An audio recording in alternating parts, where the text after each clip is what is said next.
नमस्कार प्रिय दर्शकों, स्वागत है आप सभी का। और आज हम एक बहुत ही महत्वपूर्ण टॉपिक समझने वाले हैं इस क्लास में। प्रिय दर्शकों, आज का जो हमारा विषय है वो नीचत्व भंग योग के बारे में है। नीचत्व यानी ग्रहों की नीच राशि, यानी जन्म कुंडली में ग्रह जब नीच राशि में बैठते हैं, जब उनको नीचत्व की प्राप्ति हो जाती है तो उस नीचत्व का भंग कैसे होता है। इस भंग को ही यानी नीच भंग होना नीचत्व भंग योग कहलाता है। अब आप यह समझ रहे हैं कि जब जन्म कुंडली में ग्रह नीच के हो जाते हैं तो वो अपना अशुभ प्रभाव देते हैं। साथ ही साथ मैं आपको यह भी बता दूं कि ग्रह जिस राशि में नीच के होते हैं उस राशि के और उस भाव के अधिपति ग्रह के प्रभाव भी न्यून हो जाता है, कुछ अशुभ हो जाता है।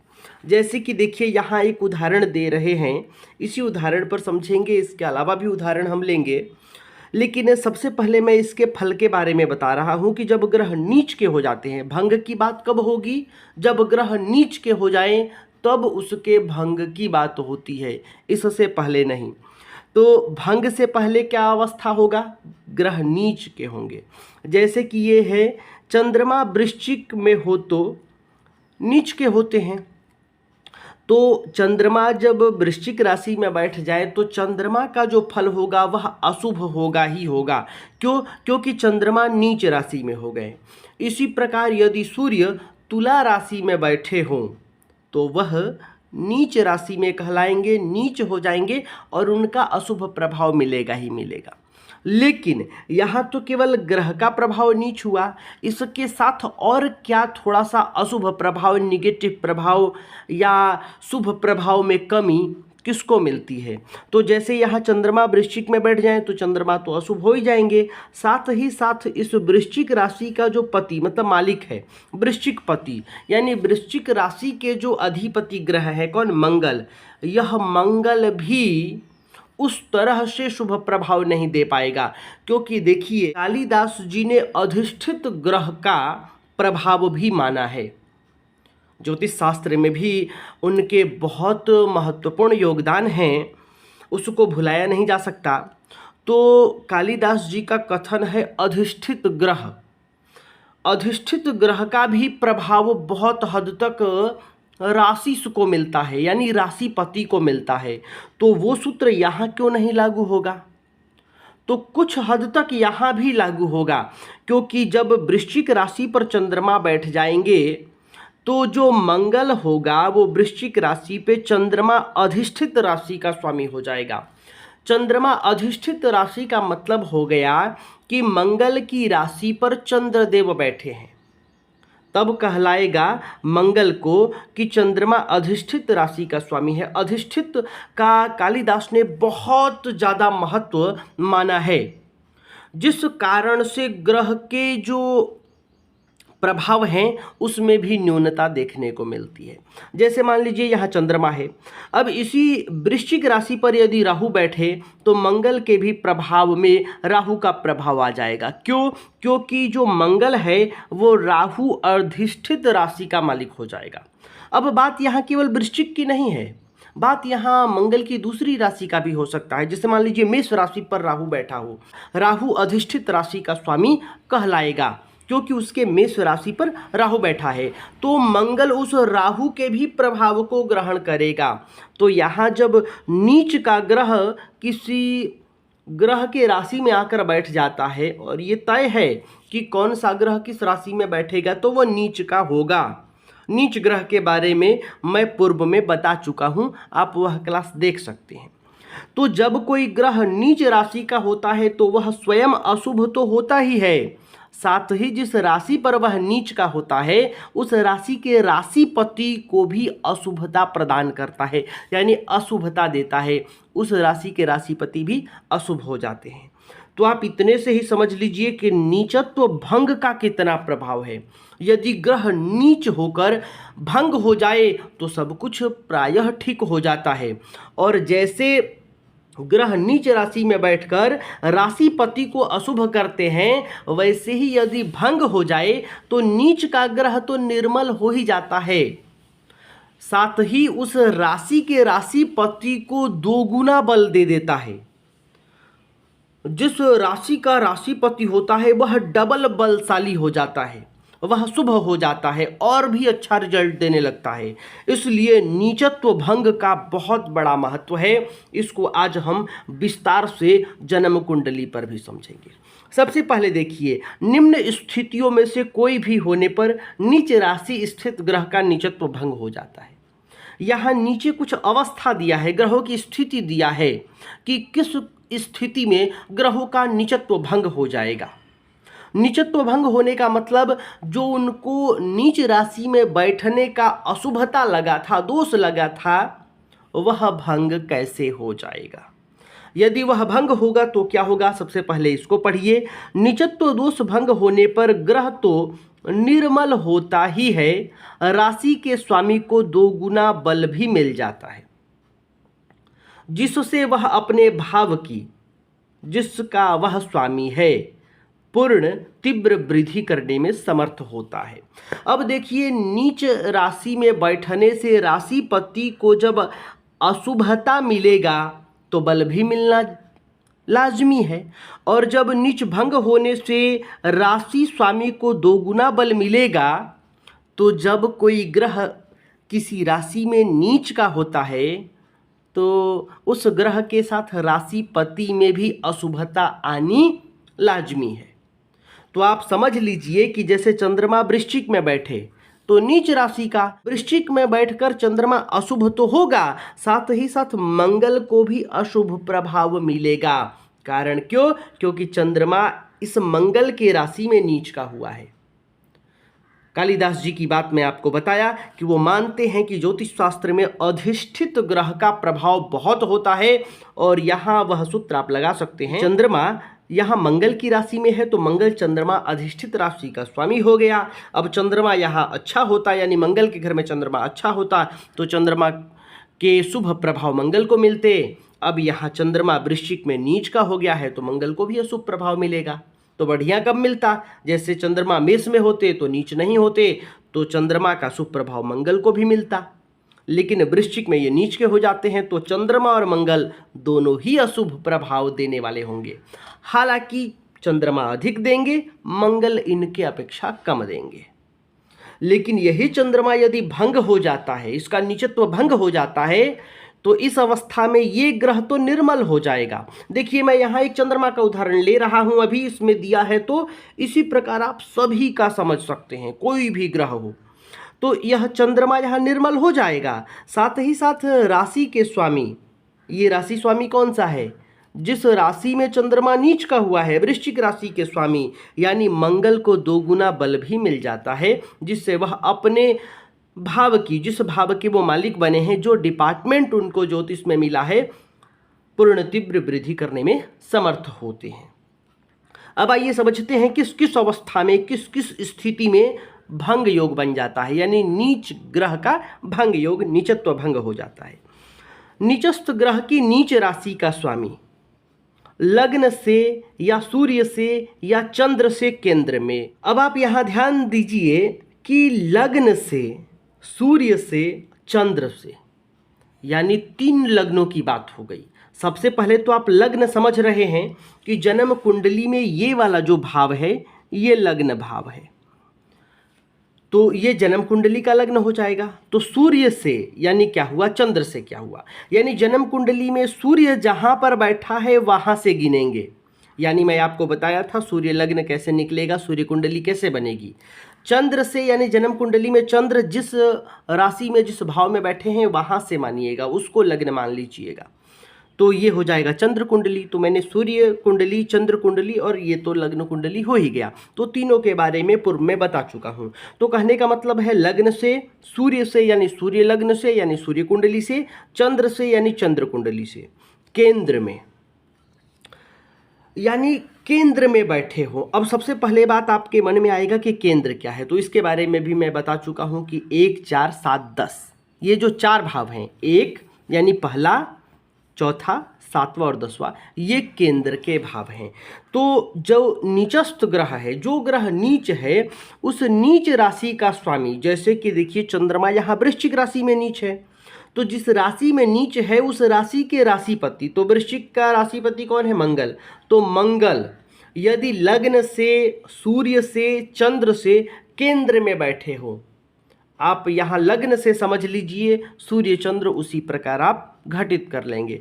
तो केंद्र में बैठे हो तो उनका नीचत्व भंग हो जाता है। जैसे कि चंद्रमा वृश्चिक में हो तो वृश्चिक पति मंगल यदि लग्न से या सूर्य से केंद्र में हो तो नीच दोष नहीं रहता है। जैसा कि आइए आपको यहाँ उदाहरण से मैं समझाता हूँ, इसी उदाहरण को समझ लीजिए। जैसे मान लीजिए कि मेष लग्न की हम कुंडली बना लेते हैं, 2 3 4 5 6 7 8 9 10 11 12। अब देखिए जो चंद्रमा है वो वृश्चिक में बैठेगा तो ही नीच का होगा। तो यहाँ चंद्रमा वृश्चिक राशि में हमने बैठा लिया तो ये नीच के हो गए। तो अब कह रहा है कि जिस नीच राशि में चंद्रमा हुआ है, यानी चंद्रमा जिस राशि में नीच का हुआ है, उस नीच राशि का अधिपति कौन? मंगल यदि लग्न से केंद्र में हो, तो केंद्र का भाव कौन कौन सा है? तो 1 4 7 10, यानी ये मंगल या तो यहाँ पर बैठा हो, या मंगल यहाँ पर बैठा हो, या मंगल यहाँ पर बैठा हो, या मंगल यहाँ पर बैठा हो।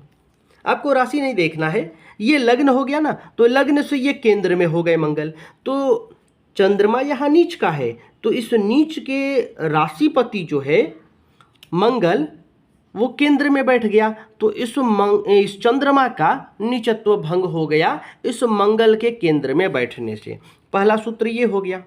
दूसरा सूत्र ध्यान दीजिए, नीचस्थ ग्रह की नीच राशि का स्वामी तथा उसी ग्रह की उच्च राशि का स्वामी परस्पर केंद्र में हो।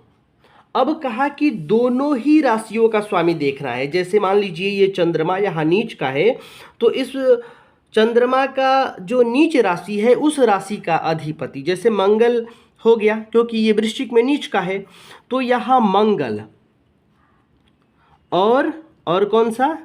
तो कह रहा है कि ये चंद्रमा जहाँ उच्च का होता है उस राशि के राशिपति, नीचस्थ ग्रह की नीच राशि का स्वामी तथा उसी ग्रह, कौन सा? जो ग्रह नीच का हुआ है उस ग्रह की उच्च राशि का स्वामी परस्पर केंद्र में हो। परस्पर का मतलब हो गया एक दूसरे से।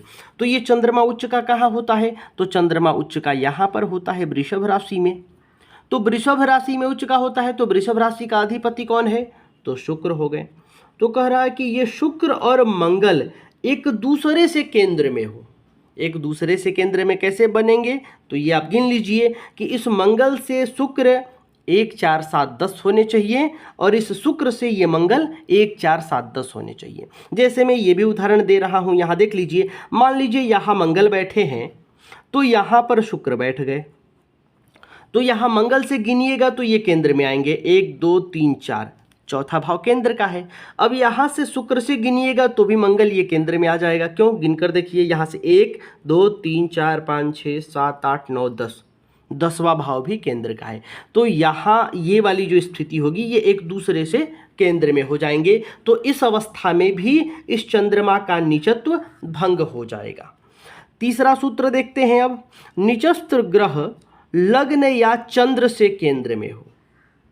लग्न से यानी कि सीधा सीधी कह दिया कि यदि कोई ग्रह इस केंद्र के भाव में नीच का होता है तो उसका नीचत्व स्वतः ही भंग हो जाएगा, क्योंकि लग्न या चंद्र से, तो कोई ग्रह जब लग्न से केंद्र में होगा तो इन्हीं चारों भाव में होगा। जैसे देख लीजिए, अगर मान लीजिए मेष लग्न की कुंडली है और मंगल यहाँ पर बैठे हैं, मंगल यहाँ पर बैठे हैं, तो यहाँ मंगल 4 नंबर में भी नीच के होते हैं। हम उदाहरण चंद्रमा का ले रहे थे, तो अगर इस चंद्रमा में यहाँ मंगल बैठा हो तो ये चंद्रमा का नीच भंग हो जाएगा। लेकिन यदि किसी की कुंडली मेष लग्न की है और चौथे भाव में मंगल बैठे हैं तो ये 4 नंबर में नीच के हो जाते हैं, तो यहाँ मंगल नीच के हैं, लेकिन ये केंद्र के भाव में हैं तो इनका नीचत्व भंग हो जाएगा। या फिर चंद्र से केंद्र में हो, आपको गिन लेना है कि जन्म कुंडली में चंद्रमा कहाँ है और उस चंद्रमा से मंगल यदि 1 4 7 या 10 यही केंद्र के भाव हैं। तो इन भावों में पड़ते हैं तो नीच भंग हो जाएगा। जैसे मान लीजिए यहाँ मंगल नीच भंग हो रहे हैं, लेकिन कुंडली में चंद्रमा यहाँ पर बैठे हैं, तो ये हो जाएगा चंद्र लग्न। मकर हो जाएगा चंद्र का लग्न। यहाँ से केंद्र गिन लीजिए चंद्रमा को, तो 1 2 3 4 5 6 7, ये केंद्र हो जाएगा 7वां, तो यहाँ मंगल का नीच भंग हो जाएगा। अगला सूत्र देखिए, यदि ग्रह अष्टमेश होकर नीच राशि में हो तो नीच भंग हो जाता है। यह भी आप ध्यान रखिए। यदि जन्म कुंडली में जो ग्रह अष्टमेश है वो ग्रह यदि नीच का हो जाता है तो कुछ देखना ही नहीं है, उस ग्रह का नीचत्व भंग हो गया। जैसे कि मेष लग्न की कुंडली में यहाँ 8 नंबर है, तो मंगल कुंडली में यदि नीच के होते हैं, जैसा कि यहाँ नीच के हो जाएंगे मेष लग्न की कुंडली में, तो ये वृश्चिक राशि जो है वो अष्टम भाव में है, मंगल यहाँ अष्टमेश हो जाते हैं, तो इनका नीचत्व भंग हो जाएगा। किसी भी प्रकार की कोई स्थिति देखने की जरूरत ही नहीं है। अष्टमेश होने के नाते इस मंगल का नीचत्व भंग हो जाएगा। इसी प्रकार आप समझ सकते हैं कि मान लीजिए कन्या लग्न है, 6 नंबर यहाँ लिखा है, तो भी मंगल हो जाएंगे अष्टमेश। और नीच कहाँ होंगे, तो लाभ भाव में, क्योंकि यहाँ 4 नंबर की राशि आएगी, 4 5 6 जब कन्या लग्न है तो भी मंगल का नीचत्व भंग हो जाएगा। मेष में और कन्या लग्न में मंगल का नीचत्व भंग हो जाता है क्योंकि वो अष्टमेश होते हैं। इसी प्रकार आप किसी भी लग्न में देखिए कि अष्टम भाव में जो राशि है, इस वाले भाव में, यहाँ 8 लिखा है इसलिए नहीं, ये राशि है, ये वाले जो भाव होगा यहाँ, ये भाव से गिनिएगा तो 1 2 3 4 5 6 7 8, ये जो भाव है, इस भाव में जो भी राशि लिखी होगी उस राशि के राशिपति कुंडली में कभी भी नीच नहीं माने जाएंगे, उनका नीच भंग हो जाएगा, नीचत्व भंग हो जाएगा अष्टमेश होने के नाते है, अष्टमेश होने के नाते, अष्टम भाव के मालिक होने के नाते उनका नीचत्व क्या होगा, भंग हो जाएगा और वह ग्रह निर्मल हो जाएगा, अच्छा फल करेगा। नीचस्थ ग्रह को उस नीच राशि का स्वामी पूर्ण दृष्टि से देख रहा हो। अब अगला सूत्र समझ लीजिए, थोड़ा वीडियो लंबा हो जा रहा है, ये लास्ट सूत्र है। जो ग्रह नीच का हो गया, यदि उस नीच राशि के राशिपति उस ग्रह पर पूर्ण दृष्टि दे दें तो नीच भंग हो जाएगा। जैसे कि यहाँ तो मैंने बता दिया कि मंगल तो अष्टमेश होने के कारण ही नीच भंग हो गए हैं, लेकिन अब मान लीजिए कि ये मंगल यहाँ चंद्रमा की राशि पर नीच के होते हैं, तो चंद्रमा की यदि मंगल पर पूर्ण दृष्टि पड़ जाए, जैसे चंद्रमा के पास 7 ही दृष्टि है, 7वीं ही दृष्टि है, 7 नहीं 7वीं दृष्टि है, तो यहाँ से चंद्रमा अगर यहाँ बैठे हो तो इनकी दृष्टि भी पड़ जाएगी, तो ये भंग हो जाएंगे। उदाहरण के लिए समझिए, एक और उदाहरण ले लेते हैं। 7 नंबर की राशि में सूर्य जो है वो नीच के हो जाते हैं, ठीक। तो इस 7 नंबर का अधिपति जो ग्रह है, मालिक ग्रह है, वो है शुक्र। तो शुक्र की यदि इस सूर्य पर दृष्टि पड़ जाए तो दृष्टि कहाँ से पड़ेगी, तो शुक्र यहाँ होंगे तो ही दृष्टि पड़ेगी, क्योंकि इनकी भी दृष्टि केवल एक है, 7वीं दृष्टि। तो यहाँ बैठेंगे तो सूर्य पर अपनी 7वीं दृष्टि रखेंगे, तो इस अवस्था में भी इस सूर्य का नीचत्व भंग हो जाएगा। अब रहा ये तो एक दृष्टि है, जिसके एक से अधिक दृष्टि है तो उनका भी आप ऐसे ही समझ सकते हैं। जैसे उदाहरण के लिए मान लीजिए कि यहाँ बृहस्पति देव नीच के हो जाते हैं, क्योंकि 10 नंबर की राशि में क्या होते हैं, नीच के होते हैं। अब इस 10 नंबर में ये नीच के हुए, तो 10 नंबर की राशि जो है वो मकर है, और मकर के मालिक कौन हैं, तो शनि देव हैं। शनि मकर राशि के मालिक हैं, तो शनि के पास 3 दृष्टियां हैं, कौन कौन से, 3 7 और 10। तो कुंडली में शनिदेव ऐसे जगह पर बैठे हों जहां से बृहस्पति को देख पा रहे हो। कौन कौन सा जगह हो सकता है, तो यहाँ पर बैठे हों तो यहाँ से तीसरी दृष्टि पड़ जाएगी, 1 2 3 बृहस्पति पर। यहाँ के अलावा शनि यहाँ पर बैठे हो तो शनि की 10वीं दृष्टि यहाँ पड़ जाएगी, 1 2 3 4 5 6 7 8 9 10, तो 10वीं दृष्टि है तो भी यहाँ बृहस्पति का नीच भंग हो जाएगा। या शनि यहाँ पर बैठे हों तो यहाँ से 7वीं दृष्टि मिल जाएगी। तो जिनकी एक है वो अपनी एक ही दृष्टि डालेंगे, तो सीधे सामना सामनी होंगे।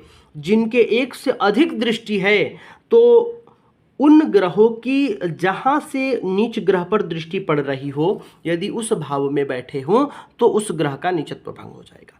तो मैं उम्मीद कर रहा हूं कि आप समझ गए होंगे कि ग्रह यदि अष्टमेश होगा तो स्वतः ही उसका नीच भंग हो जाएगा। वो ग्रह यदि नीच का हुआ तो नीचत्व भंग रहेगा। नीचस्थ ग्रह की नीच राशि का स्वामी यदि पूर्ण दृष्टि से देख ले तो नीचत्व भंग हो जाएगा। या नीचस्थ ग्रह की ऊंच और नीच दोनों राशियों के राशिपति यदि परस्पर एक दूसरे से केंद्र में हो, केंद्र कौन कौन सा, 1 4 7 10, तो भी नीच भंग हो जाता है। क्लियर।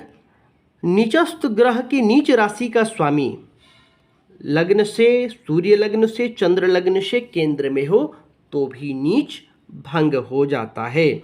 ये तमाम कुछ ऐसे सूत्र थे जो यदि जन्म कुंडली पर घटित होता है तो आप समझिएगा कि उस ग्रह का नीचत्व भंग हो गया। और मैं आपको सबसे पहले बता दिया कि यदि ग्रह नीच भंग हो जाता है तो वह ग्रह निर्मल हो जाता है, अच्छा फल करता है, अशुभ फल नहीं करता है। साथ ही जिस राशि में वो नीच का होता है उस राशि के राशिपति को भी दुगना बल दे देता है। तो आपको फलादेश में यह भी ध्यान रखना है कि अगर नीचत्व भंग नहीं होता है तो जो नीच ग्रह है वो तो अपना अशुभ प्रभाव देगा ही देगा, साथ ही अधिष्ठित राशि के आधार पर जिस राशि में नीच का हुआ है उस राशि के राशिपति भी अपना अशुभ प्रभाव जन्म कुंडली पर देंगे। तो प्रिय दर्शकों, मैं उम्मीद कर रहा हूं कि आज का क्लास आपको समझ में आया होगा। तो आज के लिए बस इतना ही। तब तक के लिए हमें अनुमति दीजिए। नमस्कार।